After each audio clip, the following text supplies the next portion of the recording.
નરેશ પટેલના દીકરા શિવરાજ પટેલનો રાજનેતાઓને લઈને મોટો ધડાકો. રાજકીય નેતાઓને સમાજના કાર્યક્રમમાં ન જોડવાની વાત કરી.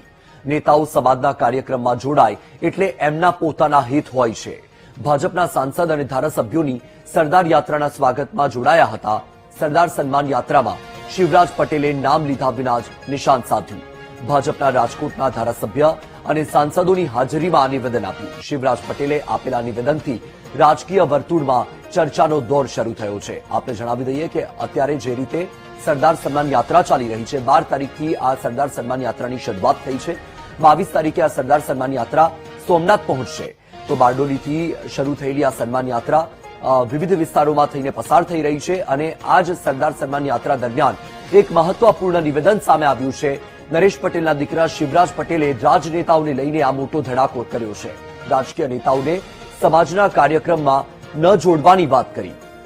કહ્યું કે નેતાઓ સમાજના કાર્યક્રમમાં જોડાય છે એટલે એમના પોતાના હિત હોય છે. ભાજપના સાંસદ અને ધારાસભ્યો આ સરદાર યાત્રાના સ્વાગતમાં જોડાયા હતા. આ કાર્યક્રમમાં તેઓ ઉપસ્થિત હતા અને તે દરમિયાન નામ લીધા વિના શિવરાજ પટેલે આ નિશાન સાધ્યું છે.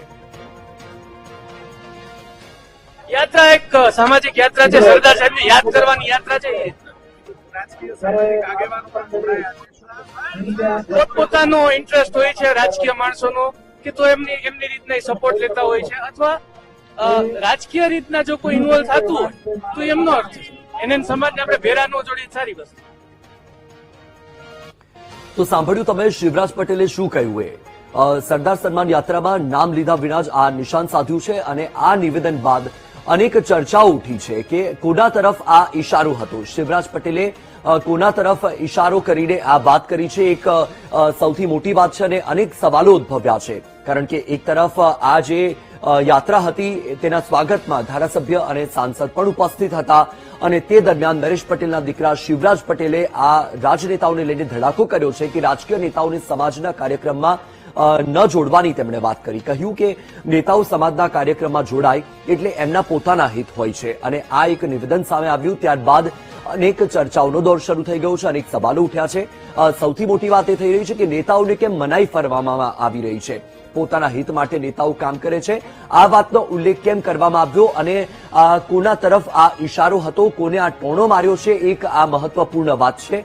કારણ કે જે રીતે આ નિવેદન સામે આવ્યું છે ત્યારબાદથી જે રાજકીય માહોલ છે એ ગરમાયો છે. રાજકીય વર્તુળમાં ચર્ચાનો દોર શરૂ થયો છે કે શિવરાજ પટેલે આ કોના તરફ ઇશારો કરીને આ પ્રકારનું નિવેદન આપ્યું છે. અત્યારે સરદાર સન્માન યાત્રા ચાલી રહી છે જે 12 તારીખથી શરૂ થઈ છે, બારડોલીથી શરૂ થઈ છે, જે 22 તારીખે સોમનાથ પહોંચવાની છે અને વિવિધ વિસ્તારોમાંથી આ યાત્રા પસાર થઈ રહી છે. ત્યારે જે રાજકીય નેતાઓ છે તે પણ આ સરદાર સન્માન યાત્રામાં પહોંચતા હોય છે સરદાર સન્માન યાત્રાનું સ્વાગત કરવા માટે. અને અહીં પણ જ્યારે ધારાસભ્ય અને સાંસદ પહોંચ્યા હતા આ સરદાર સન્માન યાત્રાનું સ્વાગત કરવા માટે અને તેમની ઉપસ્થિતિમાં જ નરેશ પટેલના દીકરા શિવરાજ પટેલે નિવેદન આપ્યું છે અને તેમના નિવેદને રાજકીય વર્તુળમાં ચર્ચાનો દોર શરૂ કરી દીધો છે. અનેક સવાલો ઉઠી રહ્યા છે અને સૌથી મોટો સવાલ એ છે કે શિવરાજ પટેલે કોના તરફ ઇશારો કરીને આ નિવેદન આપ્યું છે, તેમનો ઇશારો કોના તરફ હતો. એક મહત્વપૂર્ણ વાત પણ એ થઈ રહી છે કે આ પ્રકારના જે કાર્યક્રમ છે તેમાં નેતાઓને શા માટે મનાઈ ફરમાવવામાં આવી રહી છે અને એવા કયા હિત છે કે જે રાજકીય નેતાઓ છે કે જે આ સામાજિક કાર્યક્રમમાં જોડાઈને પોતાના હિત સાધી રહ્યા છે, જેવા અનેક સવાલો આ નિવેદન બાદથી ઉઠી રહ્યા છે.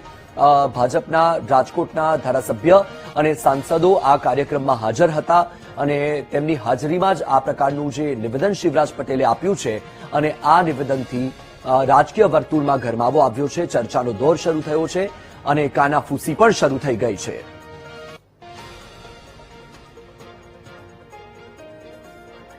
તો આ એક કાર્યક્રમ કે જ્યાં સરદાર સન્માન યાત્રાના સ્વાગત માટે આ કાર્યક્રમ યોજાયો હતો. મોટી સંખ્યામાં લોકો અહીં ઉપસ્થિત હતા.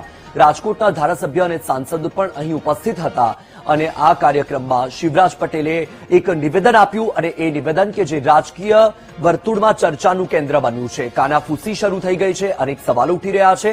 ચર્ચાઓ થઈ રહી છે કે શિવરાજ પટેલે કોને ટાંકીને આ નિવેદન આપ્યું છે, કોના તરફ આ ઇશારો હતો. યાત્રા એક સામાજિક યાત્રા છે. સરદાર સાહેબને યાદ કરવાની યાત્રા છે.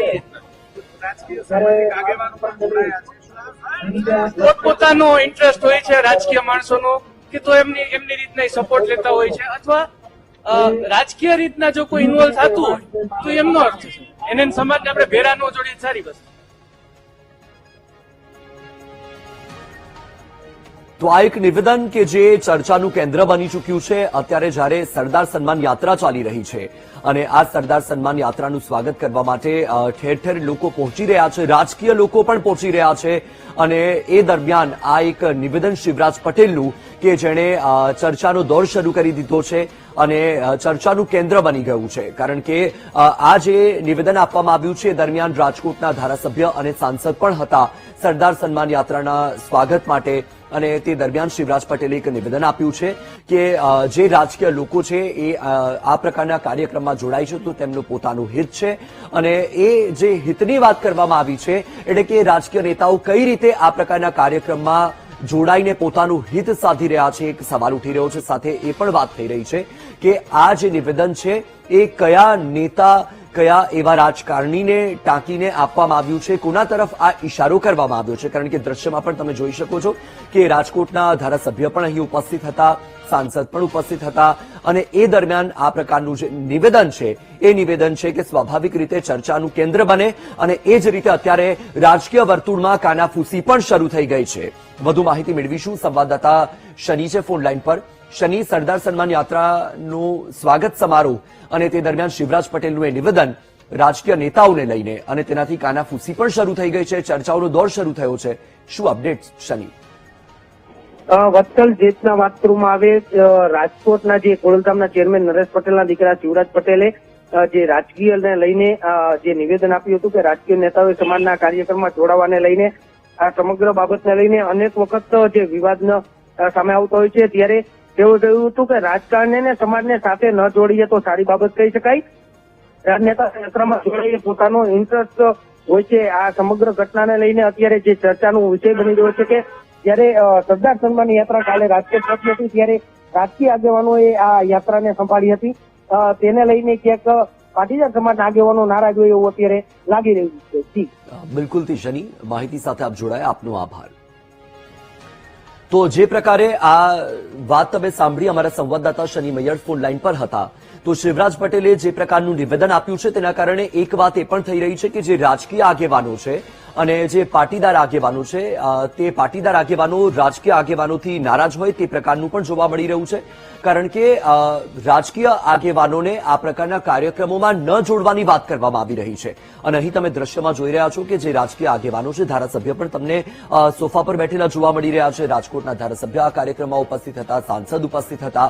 જે રાજકારણીય છે, રાજકારણી જે અગ્રણીઓ છે તેઓ પણ સરદાર સન્માન યાત્રામાં આ યાત્રાનું સ્વાગત કરવા માટે પહોંચ્યા હતા અને તે દરમિયાન આ પ્રકારનું શિવરાજ પટેલનું નિવેદન છે તેનાથી ક્યાંક ને ક્યાંક શિવરાજ પટેલ નારાજ હોય એ પ્રકારની ચર્ચાઓ અત્યારે ઉઠી રહી છે.